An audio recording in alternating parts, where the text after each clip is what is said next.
Well, we're here with Gabrielle Miner at Keystone Dermatology here in Altoona.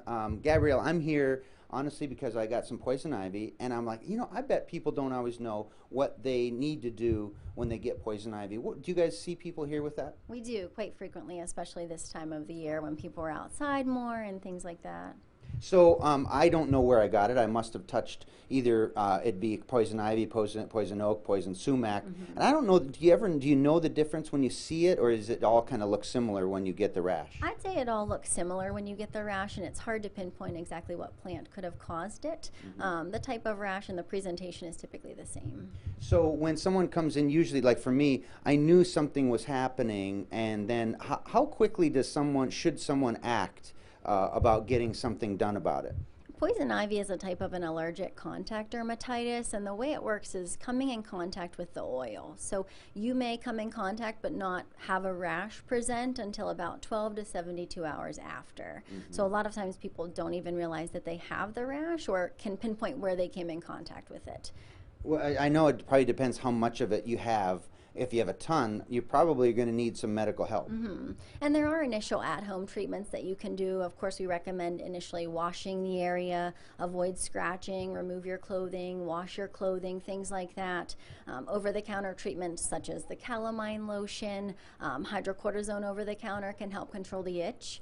Even antihistamines like a Zyrtec or Claritin over-the-counter. Those initially can make a significant difference, but most of the time you need to see your local dermatologist for further treatment.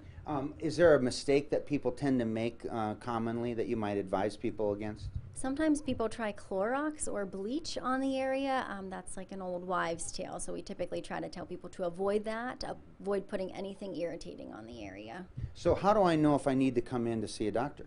If the rash has been present for, I'd say, longer than a week or so, if symptoms are worsening, if it's extremely itchy, we absolutely recommend you contact a doctor. And in terms of the treatment, is there the steroid type thing, or what is it that you guys tend to prescribe? We typically provide a topical steroid. Typically, we start with a mid-strength topical steroid ointment to the affected area. Now, if it is more significant or symptoms are extreme, then we go the route of an oral prednisone.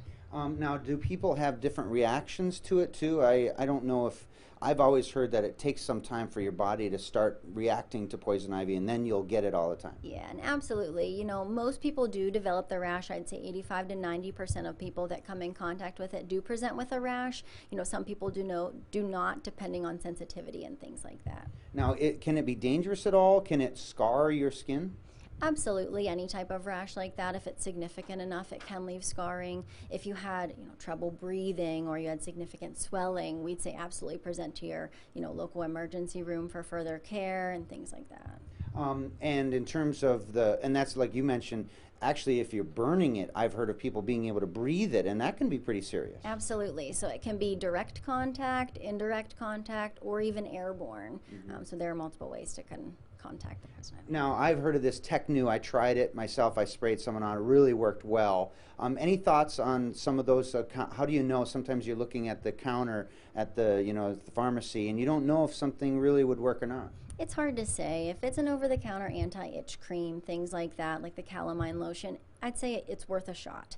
Maybe help with the itch and some of the rash, but a lot of times we need to progress to a topical steroid. All right. Well, thanks for the information and tips. We're hoping to stay away from the poison ivy, but if we get it, we know where to come. Absolutely. We'll be back after a quick break.